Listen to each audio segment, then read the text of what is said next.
My name is Vincent Ma, and today I'm going to be explaining rigid body dynamics in this very important lecture. By the end of this lecture, you should be able to understand the following important outcomes. First, you should be able to understand what a rigid body is and when it is rotating in a stable manner about one of its axes. Second, you should be able to understand and apply the Euler equations of rigid body motion. And finally, but certainly not least, you should be able to explain the intersection of the angular momentum and energy surfaces and what this has to do with stable and unstable rotational motion. Now, you may be wondering, what exactly is a rigid body? Well, a rigid body is an idealization of a body that does not deform or change shape. This is not strictly true in the real world, however, it remains an acceptable approximation for many engineering applications. A rigid body is also where the distance between particles does not change during its course of motion. Now I'm going to talk about two major forms of motion for rigid bodies, the first being translation.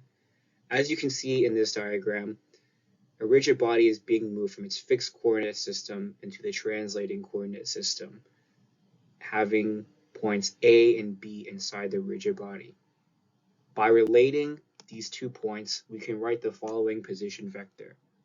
RB is equal to RA plus the relative position vector between points B and A. As you can see, these subscripts align where you will cancel out and get RB itself. By taking the time derivative, we can see that the velocity for point B is equal to VA plus VBA, which is a relative velocity between points B and A. Now, VBA is equal to 0 because RBA is constant. Knowing this relationship, we can state the following. VB is equal to VA. By taking another time derivative, we can determine the acceleration. And so we can also state that the acceleration of point B is equal to the acceleration of point A. And this is the first important motion for rigid bodies. In the next slide, I will be discussing rotation about a fixed point for rigid bodies and explaining the importance of what this means for us.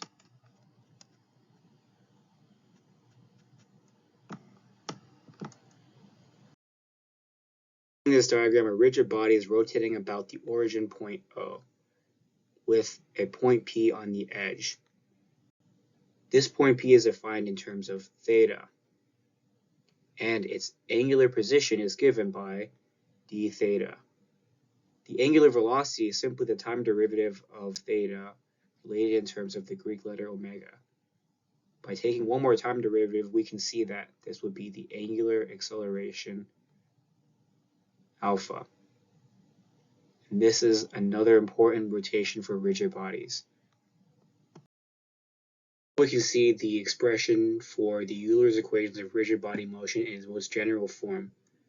We will derive this equation by relating the time derivative of the angular velocity and assuming that Ni in our case will be the applied torque, which I will write as gamma, and this applied torque will be 0. However, in my derivation that I will show, I will not include this permutation epsilon ijk. However, you will be able to see the relationship between the time derivative of omega, the angular velocity, and how this relates to the moment of inertia and its applied torque being 0.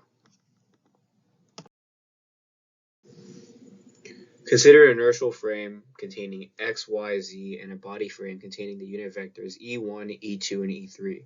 We will use a body frame to relate the moment of inertia tensor and the angular velocity omega, since the space frame, also known as the inertial frame, has a continuously moving body. Writing it in the body frame will allow us to have a constant moment of inertia tensor. By using the principal axis system, we can see here that making lambda 1, lambda 2, and lambda 3 the diagonals, we can obtain the following components for the angular momentum as following: lambda 1 omega 1, lambda 2 omega 2, and lambda 3 omega 3.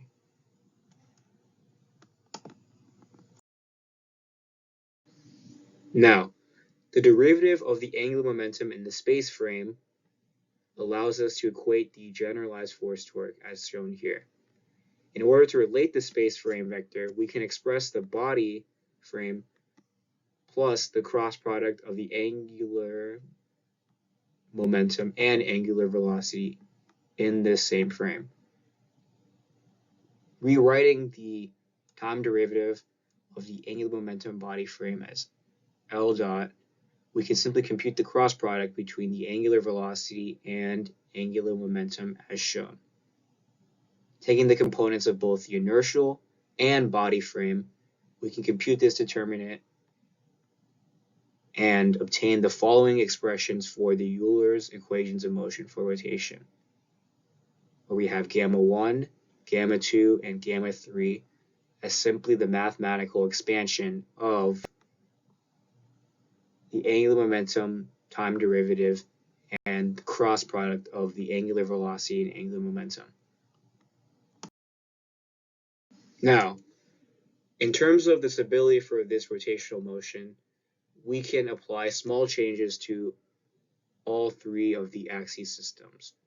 In our case, 1 we can assume to be x, 2 to be y, and 3 to be z. And we can do this about the principal axis system. Small changes in each of the axes are represented by two new variables that I'm going to introduce, epsilon and eta. By taking these time derivatives, we can make these as small changes about the axes. We can apply Euler's equation that we have just derived in the previous slide and assume no applied torque to obtain the following expressions. Relating these expressions in terms of epsilon dot and eta dot, we can obtain these two sets of first-order differential equations. Now, we must be able to differentiate epsilon dot one more time in order to obtain a valuable solution to analyze. Note that this constant here is the same for eta dot that we have seen on the previous slide. By substituting in eta dot that we have derived, we can obtain a final expression for epsilon double dot.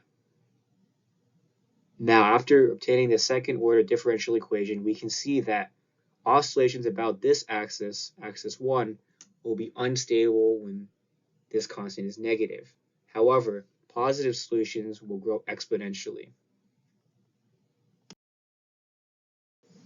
For axis 2 and axis 3, we can interpret the constant and determine what the stability is. For axis 2, we can see that this is a positive constant which indicates unstable oscillation, meaning that nearing this point will move a particle away. And for axis 3, we have a negative constant which indicates stable oscillations. In short, we can see that stable oscillations will occur when the constant value is negative, and this will occur when we have the lowest and highest moment. And likewise, we will have unstable oscillations when we have the intermediate moment, which correlates to a positive constant. How do I visualize this concept? First of all, by taking a rigid body, we can understand what stable rotations mean in an axis rotation system. Taking this rectangular rigid body, we can see that it is rotating constantly about omega, this axis here. And here it is rotating both into and out of the page following this axis of rotation. Now the next case of rotations involves unstable rotations, where there is an unpredictable rotation in the axis, and these are indicated by positive solutions. So in this case here, we can see how it appears to have a stable rotation. However, this omega vector about where it rotates is constantly changing in an unpredictable manner, unlike the previous slide where this omega rotation axis was constant and predictable, whereas here, as you can see from position 1 and position 2, these are not the same rotations. Now, in order to understand the energy ellipsoid and angular momentum intersections, we can represent the following MATLAB approximated plots. Angular momentum is conserved by the conservation of angular momentum, and so this motion must satisfy the intersection of the angular momentum in the body fixed frame sphere and the energy ellipsoid that will indicate the possible trajectory of a particle. As we can see here in this first case, the momentum sphere is held constant, while the energy ellipsoid protrudes out of this sphere and has the following intersection points, where we can see this position vector between both the energy ellipsoid and the momentum sphere. Here, I1 is a major axis and I3 is a minimum axis. By keeping the angular momentum magnitude constant but changing the energy ellipsoid cases for minimum energy, in this case, we can see that the intersection points will be along the edges of the energy ellipsoid as indicated here and here. Now we have two more cases of where we will be increasing the size of the energy ellipsoid as shown here in intermediate values, and when we increase it to the maximum energy case. Here on the left side, we can see that the intersection points remain the same on the outside, and there is unstable behavior as indicated by these arrows pointing away. On the case on the right, we can see that the maximum energy with the energy ellipsoid and constant sphere has an intersection point on only the top and the bottom. This indicates stable behavior. A summary of the elliptical representation for the energy ellipsoid and the intersections with angular momentum. In our case here, we can see that at the minimum energy and maximum energy values, there will be stable behavior as indicated by the arrows moving in a circular motion, where placing any point near will result in behavior that is stable, versus the intermediate axis where we will have unstable behavior, where placing a point here will move away from this axis. Keeping a constant sphere, we have looked at these intermediate values that are not minimum or maximum, and we have been able to understand the stability.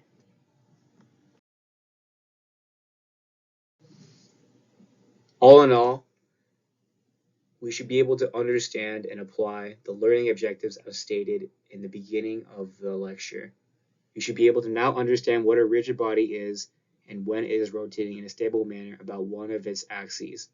You should also be able to apply the Euler equations of rigid body motion, and finally, be able to explain the intersection of the angular momentum and energy surfaces and what this has to do with stable rotational motion. These are the references I've used to create today's lecture, and I wish you the best of luck in your future academic endeavors.